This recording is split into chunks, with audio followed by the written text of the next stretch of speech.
Avant de lire le passage des Écritures, je vous invite à d'abord un petit texte et après la prière.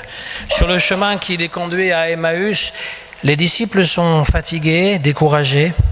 Ils ne comprennent pas ce qui est arrivé. Dans leur esprit, les événements sont brouillés. Ils ont perdu le sens, ils sont désorientés. C'est alors que Jésus les rejoint dans leur marche. Il leur ouvre les Écritures, il éclaire leur chemin. Les disciples écoutent et leur cœur brûle. Je vous invite à la prière. Seigneur, si tu ne viens toi-même ouvrir les Écritures, notre lecture sera pauvre et notre compréhension limitée. Mais si ton esprit nous éclaire, la parole fera sens, notre marche s'orientera, notre chemin se précipitera. Saint-Esprit, viens ouvrir notre cœur et notre intelligence à la compréhension de ta parole. Amen. Nous allons lire l'évangile de Matthieu, chapitre 10, à partir du verset 23.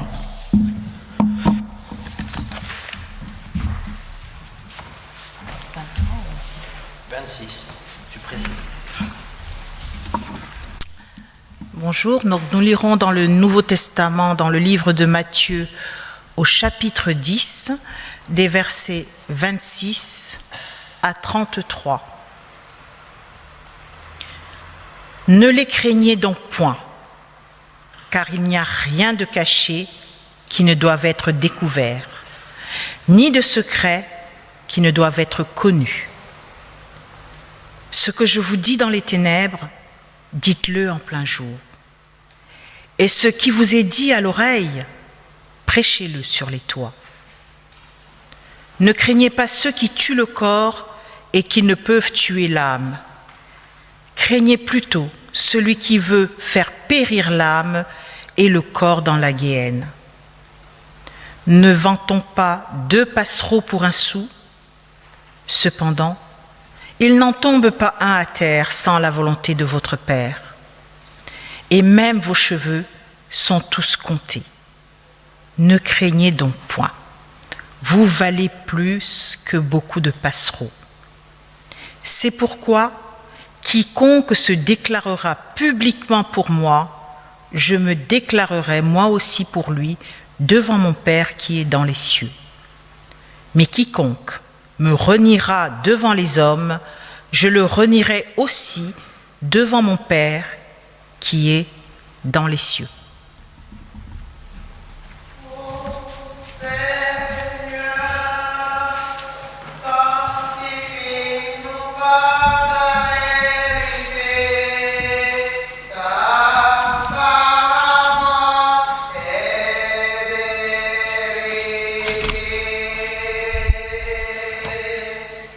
Ô Seigneur,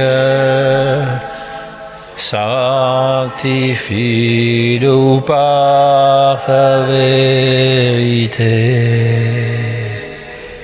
Ta parole est vérité.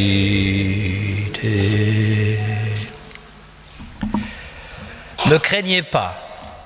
Voilà Jésus qui dit souvent « N'ayez pas peur ».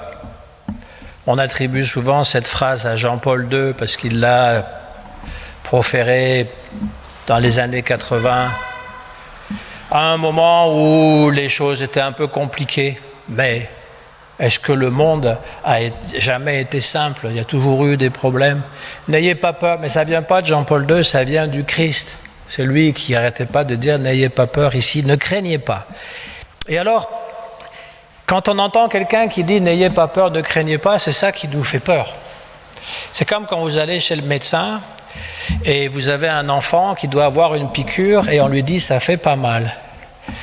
Eh bien, tout de suite, l'enfant, moi j'ai fait ça en tant que père, il y avait un petit bobo, puis il fallait mettre un peu quelque chose qui allait piquer un peu, ça fait pas mal. Avant même que je le mette, elle pleure. Ma fille, parce qu'elle sait que quand je lui dis ça fait pas mal, c'est que ça va faire mal.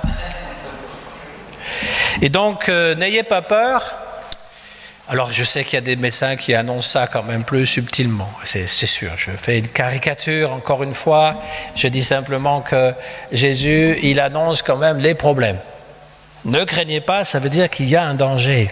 Et il l'avait dit juste précédemment, je vous envoie comme des agneaux au milieu des loups. On ne peut pas être plus clair, hein? Oui. Prenez garde aux hommes, ils vous livreront aux tribunaux, ils vous flagelleront dans leurs synagogues, vous serez traduits devant les gouverneurs et des rois à cause de moi, vous serez haïs de tous à cause de mon nom. Ça, il annonce ça.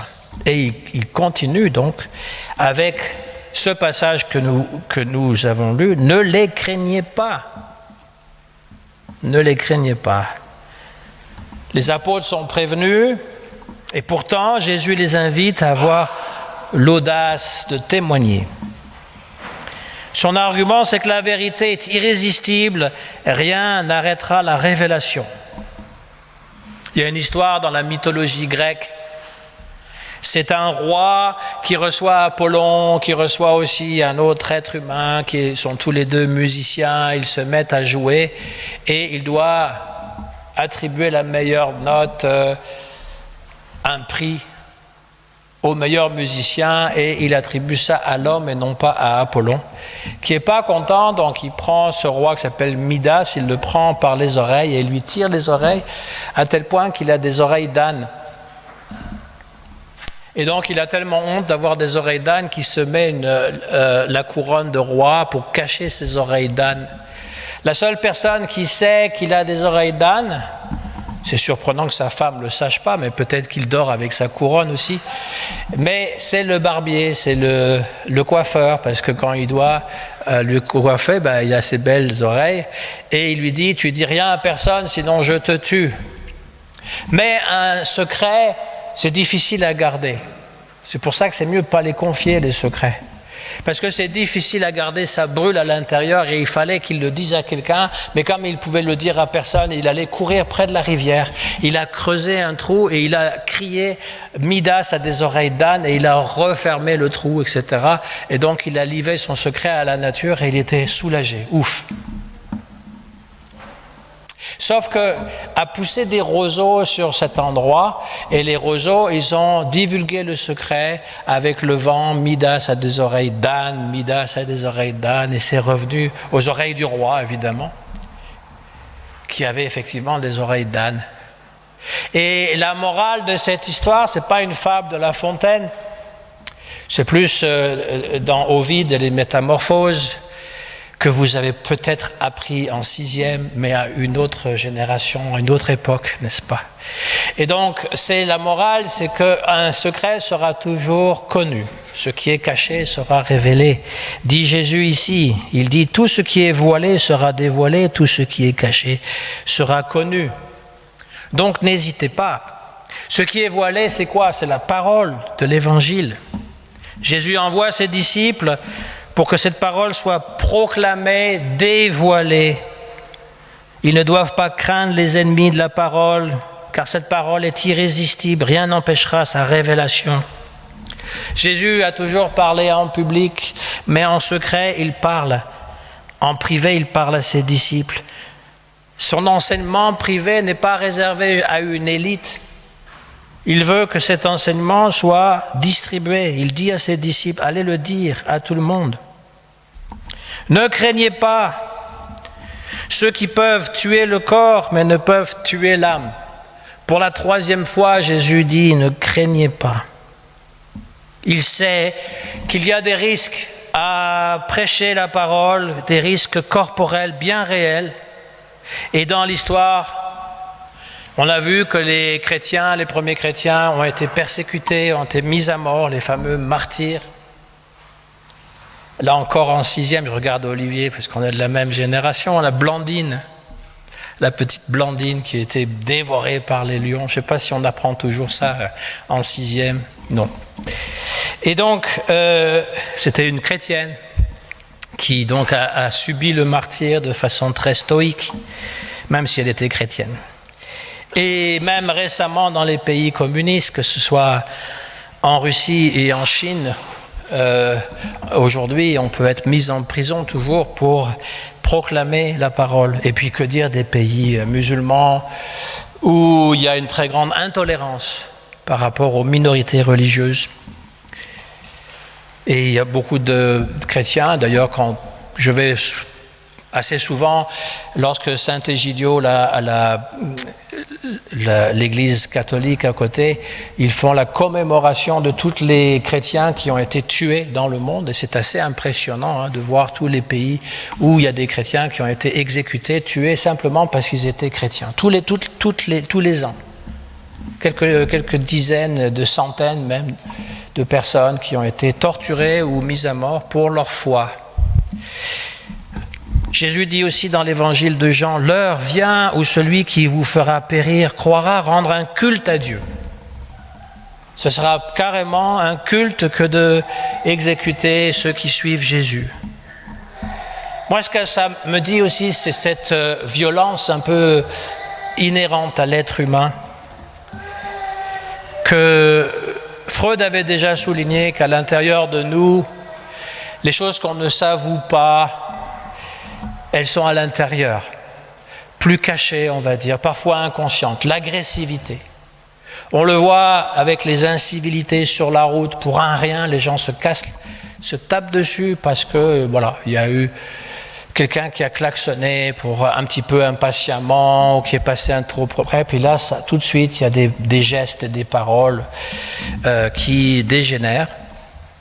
Le fanatisme des partisans, que ce soit la religion ou la politique, c'est deux instances qui divisent. Et très rapidement, on en vient à l'insulte. Et puis ça peut aller jusqu'à la violence physique, de tuer quelqu'un. L'intolérance, le fanatisme, l'amour de la discorde et du conflit et de la guerre. L'être humain, en fait, beaucoup d'êtres humains ils recherchent le conflit, ils recherchent la guerre. Je me rappelle des documentaires ou même des films, quand la Première Guerre mondiale avait été déclarée, il y avait des jeunes qui étaient contents, enfin la guerre est déclarée, et qui pensaient qu'ils allaient régler une guerre très rapidement, mais les guerres ne se règlent jamais rapidement. Et puis c'est loin d'être comme dans les films de héros, il y a des choses qui ne sont vraiment pas nettes, parce que la guerre, ça veut dire qu'il n'y a plus de loi. Il n'y a plus de loi. On peut violer les femmes, tuer les enfants, les mutiler. Je dis on peut, c'est parce que c'est les passions humaines qui viennent à la surface, qui sont à l'intérieur du cœur de l'être humain. Chacun d'entre nous peut tuer quelqu'un d'autre. C'est pour ça qu'il y a des lois et qu'il y a aussi l'éducation et qu'on doit se connaître un tout petit peu pour ne pas passer à l'acte, comme on dit. Parce qu'une fois qu'on a tué quelqu'un sous l'emprise de la colère, on ne peut pas revenir en arrière. Ce n'est pas possible. Je connais, pas quelqu'un que je connais personnellement, mais une histoire, quelqu'un qui s'est fâché après quelqu'un d'autre. Il était dans un bar, il y avait une boule de billard, il l'a mis dans une chaussette, il a frappé la personne à la tempe, il l'a tué. Et ce geste, ça lui a valu 10 à 20 ans de prison. Dans un seul moment où finalement on perd le contrôle de soi, on devient énervé, pour des broutilles parfois, on peut tuer quelqu'un et causer un drame dans la famille de cette personne qu'on a tuée et causer un drame dans notre propre famille et donc le regretter très amèrement. Donc cette violence, ne la craignez pas. Elle est là, mais si on a confiance, parce que si Jésus n'arrête pas de dire « n'ayez pas peur, ne craignez pas », c'est qu'il fait appel à la confiance, qui est aussi un synonyme de la foi. La foi, c'est pas juste « je crois en Dieu, le Père Tout-Puissant, Créateur du ciel et de la terre », tout le symbole des apôtres. C'est pas juste ça la foi. C'est pas juste des dogmes, des croyances, c'est aussi avoir confiance dans les moments difficiles que Dieu est avec nous. Et le nom de Jésus, premier, c'est Emmanuel, Dieu est avec nous. Il est vraiment avec nous.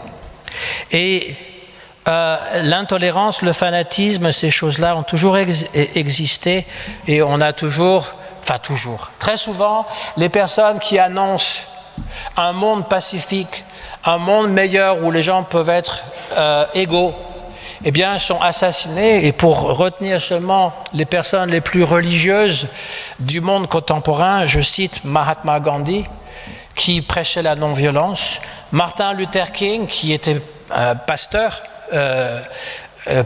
et qui était pour les droits civiques avec l'égalité entre les blancs et les noirs. Et au niveau catholique, Monseigneur Romero, qui était pour la cause des personnes qui étaient exploitées en Amérique latine, je ne me rappelle plus exactement le pays, je pense que c'est au Chili, et il défendait les pauvres contre la tyrannie du gouvernement et de la milice militaire, et il a été assassiné en pleine messe par un militaire. Voilà. Et donc ça, ce sont la réalité de ce monde. Il y en a bien d'autres. Moi, j'ai pris ceux qui étaient religieux. Et puis, je fais référence aussi à quelqu'un qui est très proche, en fait, dans la parole et les actes que Jésus, à savoir Socrate. C'est presque 500 ans avant Jésus. Socrate, on l'arrête, on fait un jugement en disant « Tu pervertis la jeunesse ». Tu leur enseignes des choses qui ne sont pas acceptées. Arrête de dire ce que tu dis ou meurs. Prends ce poison. Alors on lui laisse la liberté de se suicider, alors que Jésus, lui, eh bien, on ne lui donne pas ce choix. Mais toujours est-il qu'il y a des paroles quand même qui ont marqué l'humanité. Il répond à ces juges, ne croyez pas que c'est en tuant le corps des gens que vous ferez taire la vérité. Vous pensez que vous allez me tuer, que ce sera fini finalement de la méthode que je mets en pratique, mais il y en aura 1000 qui se lèveront à ma suite.